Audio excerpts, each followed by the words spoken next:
गोपियों की भावना की कर रहे हैं। और इन्हीं गोपियों को आज के वृंदावन में बहुत सामान्य बना लिया। हम गोपी भाव को बहुत सरल समझ लेते हैं, बहुत सामान्य समझ लेते हैं, पर नहीं। एक कथा आती है कि जावाली ऋषि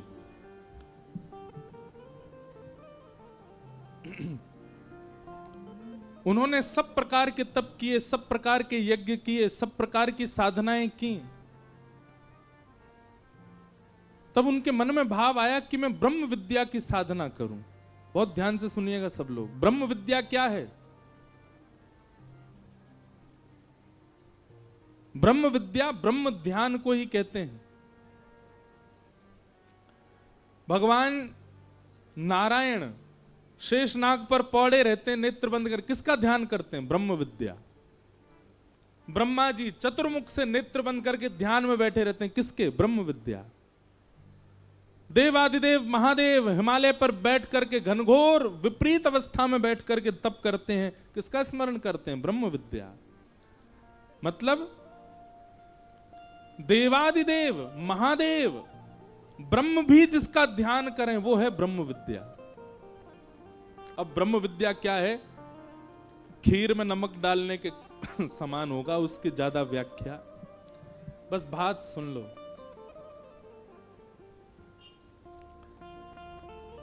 कि ब्रह्म विद्या के चिंतन में पढ़ने के लिए जावाली ऋषि अन्य लोकों में भ्रमण करने लगे और सब जगह से इकट्ठा करने लगे कि ब्रह्म विद्या में मैं कैसे जाऊं। तभी विचरण करते करते किसी लोक में उनको एक परम सुंदरी कन्या दिखाई दी। बहुत ध्यान से सुनना। परम सुंदरी कन्या दिखाई दी और वो कन्या भी ध्यान में बैठी थी। उसका रूप ऐसा, उसके नेत्र ऐसे, उसका सर्वांगीण अंग ऐसा कि कोई भी मोहित हो जाए। जब जावाली ऋषि ने उसको देखा तो देख करके सामने बैठ के उसको देखने लगे, तो थोड़ी देर बाद ही क्या होने लगा, उस कन्या के रूप से सहज ही जावाली ऋषि को ब्रह्म का चिंतन होने लगा। जिस चिंतन के लिए युगों युगों की तपस्या फीकी पड़ जाती है, वो तपस्या का भाव उस कन्या के दर्शन मात्र से होने लगा। सहज ही ब्रह्म का स्मरण होने लगा, सहज ही तप बनने लगा, सहज ही योग साधना बनने लगी, सहज ही इंद्रियों पर वशीकरण होने लगा, सहज ही बिना श्वास के जीवित रहने की इच्छा होने लगी, सहज ही बिना भूख प्यास के जीवित रहने का भाव उत्पन्न होने लगा। जावाली ऋषि बोले मैंने तो कुछ किया नहीं है, अपने आप कैसे मेरी साधना बढ़ रही है? तभी उस कन्या ने अपने नेत्र खोले। जावाली ऋषि ने कहा, देवी आप कौन हो? आपका सौंदर्य रूप आदि सब देख करके पहले तो मैं चकित हुआ कि इतनी सुंदर, पर आपका सौंदर्य काम वर्धन नहीं है। आपका सौंदर्य, आपका रूप, आपकी उपस्थिति तो ब्रह्म को प्रकट कर रही है, तप करा रही है, योग निद्रा में डाल रही है, समस्त प्रकार की इंद्रियों के रसों को एकाग्रित कर रही है। आप कौन हो? तब उसने हाथ जोड़ के कहा मैं ब्रह्म विद्या हूं। जावाली ऋषि चरणों में गिर गए, बोले मैं आपको ही खोज रहा था। जिसका ध्यान देव भी करते हैं, जिसका ध्यान नारायण करते हैं, जिसका ध्यान महादेव करते हैं, वो ब्रह्म विद्या हो। बोले जी। बोले आपको जो स्थिति मुझे देख करके हो रही है, ये ब्रह्म विद्या की प्रारंभिक स्थिति है। योग निद्रा में चले जाना, इंद्रियों को वशीकरण कर लेना, बिना श्वास बिना भूख प्यास के जी लेना, आदि आदि। जावाली ऋषि की खूब देर चर्चा चली। तब जावाली ऋषि ने कहा हम सब ब्रह्म का ध्यान करते हैं, ब्रह्म विद्या का ध्यान करता है, पर आज ब्रह्म विद्या भी किसी का ध्यान कर रही थी, आप किसका ध्यान कर रहे थे? तब ब्रह्म विद्या कहती हैं, आप सुनना चाहते हैं मैं किसका ध्यान करती हूं? बोले किसका, बताओ। बोले निभृत कुंज पे अद्भुत सेज पर श्री प्रिया प्रियतम पौड़े हैं और समस्त सहचरियां सखियां कोई राग गा रही हैं, कोई बीड़ा पवा रही हैं, कोई पंखा जल रही हैं, कोई चवंड उड़ा रही हैं, कोई इत्र पुचकार रही हैं। इस प्रकार से उस निकुंज का स्मरण, उस निकुंज का चिंतन मैं ब्रह्म विद्या कर रही हूं। हर साल अनगिनत निराश्रित गौवंश दुर्घटना और क्रूरता का शिकार होते हैं, लेकिन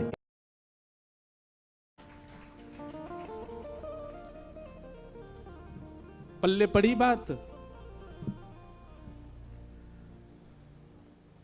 तब जावाली ऋषि कहते हैं, मतलब मैं तो अभी तक मानता था ब्रह्मांड में सबसे बड़ा ध्यान ब्रह्म विद्या का है, लेकिन आज आपको सुनकर के लग रहा है कि आप भी जिसका ध्यान करती हैं तो इसका मतलब सर्वश्रेष्ठ ध्यान वही है। तब ब्रह्म विद्या ने वेद खोला, बोले महादेव मेरा चिंतन नहीं करते, वो मेरा आश्रय लेते हैं कि हे ब्रह्म विद्या आप कृपा करो और निकुंज का दर्शन कराओ। तब मैं निकुंज प्रकट करती हूं उनके चिंतन में, तो कैलाश पर बैठे हुए महादेव जपी से दिखाई देते हैं, तपी से दिखाई देते हैं, योगी से दिखाई देते हैं, पर ब्रह्म विद्या का चिंतन करते करते करते वे भी निकुंज की एक सहचरी बनकर के प्रिया प्रियतम को लाड़ लड़ाते हैं। वो उस ध्यान में रहते हैं, गोपी भाव में चले जाते हैं। शेषनाग पर पौड़े हुए नारायण चतुर्भुज रूप हैं, लक्ष्मी चरणों में बैठी हैं, वह भी मेरा आश्रय लेकर के निकुंज के अपने ही रूप का दर्शन करते हैं। ब्रह्म विद्या, ब्रह्म चिंतन, ये योगाध्यास, निरिध्यासन आदि, इन सब का मूल क्या है? बोले गोपी भाव। तब जावाली ऋषि ने चरणों में प्रणाम करके कहा आप मुझ पर कृपा करो। तब ब्रह्म विद्या ने जावाली ऋषि से कहा कि अब आप प्रारंभिक श्रेणी तो पार कर चुके हो, अब मेरा चिंतन करते करते निकुंज का चिंतन करो, युगल का चिंतन करो। तब अन्य किसी लोक में अत्यंत तपोनिष्ठ श्री जावाली ऋषि बैठे हैं और बैठ करके चिंतन करते करते करते करते करते ब्रह्म विद्या ने उनको निकुंज का दर्शन कराया। निकुंज का दर्शन करते ही ललता विशाखा आदि सखियां चमन डुरा रही हैं, प्रिया प्रियतम विलास कर रहे हैं। आहा,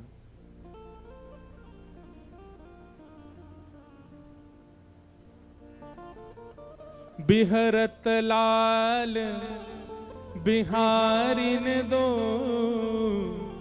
यमुना जी के तीरे तीरे, बिहरत लाल बिहारी ने दो यमुना जी के तीरे। इतना सुंदर पद है, हमारे हरिदास परंपरा के वैष्णव जन गाते हैं, बिहरत लाल बिहारे ने दो श्री यमुना जी के तीरे तीरे। उसी भावना का जब चिंतन जावाली ऋषि को हुआ, नेत्रों से अश्रुपात होने लगे, शरीर कंपायमान हो गया, ब्रह्म विद्या के चरणों में प्रणाम किया, बोले मुझ पर कृपा करो। बोले अब क्या चाहते हैं आप? बोले मैंने सखियों को देखा, गोपियों को देखा, सहचरियों को देखा, उनकी सेवा भाव को देखा, पर अब मैं सेवा देख करके संतुष्ट नहीं हो पा रहा हूं, तो अब क्या चाहते हैं? बोले मुझे ब्रजमंडल भेज दो कोई गोपी बना करके। तब कितने करोड़ अनुष्ठान युगल मंत्र के करने की आज्ञा दी, उतने करोड़ अनुष्ठान उन्होंने किए, और उसके बाद धनिष्ठ गोप नाम के एक गोप हुए, उनके यहां पर जावाली ऋषि एक गोपी बनकर के आए, और फिर उन्होंने श्री प्रिया प्रियतम का साक्षात्कार किया, और हम ऐसे इस गोपी बन जाते हैं। मैं ये बात समझाना चाहता हूं, जिन गोपियों के भाव को हम कल से सुनते आ रहे हैं, जिन गोपी के प्रेम की भावना में हम यहां बैठे हैं, जिन गोपियों की चर्चा के लिए 4 दिन हम लोग यहां, उसके लिए भूल से भी मत सोच लेना कि वह भाव हमारे चित्त में इन 4 दिनों में आ जाएगा। हम जो कर रहे हैं वो आडंबर मात्र है। वह भावना, उससे ठाकुर जी रीच क्यों नहीं रहे? फिर उससे ठाकुर जी प्रकट क्यों नहीं हो रहे? क्यों लीला का दर्शन नहीं करा रहे हमको? हमारे अंदर भावना है ना गोपी की, केवल परत मात्र चढ़ा रखी है गोपी की, भावना तो अभी आई नहीं है, और आ गई तो स्थिति देखना क्या होगी। भोरी सखी कहती हैं, बस्ती छोड़ एकांत बिठावो, बातन सो घबराही, ऐसे हो जाएंगे। हम बस्ती में बैठ ही नहीं सकते। हाँ, मैं स्वीकार कर रहा हूं कि वो भाव अभी हमारे चित्त में नहीं आया, इसीलिए इतनी भीड़ के सामने कथा कर रहे हैं। जिस दिन वो भाव आ गया, अदृश्य हो जाएंगे, मिलेंगे ही ना। ढूंढते कहां गए इंद्रेश जी? जादना वो भाव आ गया, मिलोगे नहीं किसी को। बातन सो घबराही, अभी हमको चुटकुल्ला सुनने में मजा आता है, हास्यपद बातों में आनंद आता है, एक दूसरे के संग क्रीड़ा कर रहे हैं, आदि आदि सब बातें बढ़िया लगती हैं। गोपी भाव आ गया तो बातन सो घबराई, मुझसे कोई बात ना कर ले। क्यों? एकांत। बातन सो घबराही, भोरी ऐसे दुख बिन प्यारी, जीवन व्यर्थ गवाही, ऐसो दुख दीजो ही माही।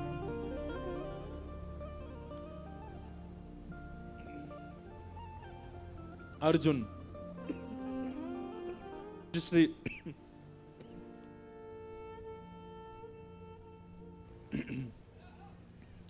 पूज्य श्री मलुक पीठ वाले महाराज जी से एक बार एक प्रसंग सुना था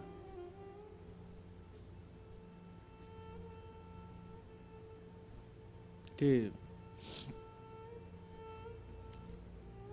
भगवान श्री कृष्ण जब द्वारिकाधीश बन गए तो कभी कभी इंद्रप्रस्थ आया करते थे।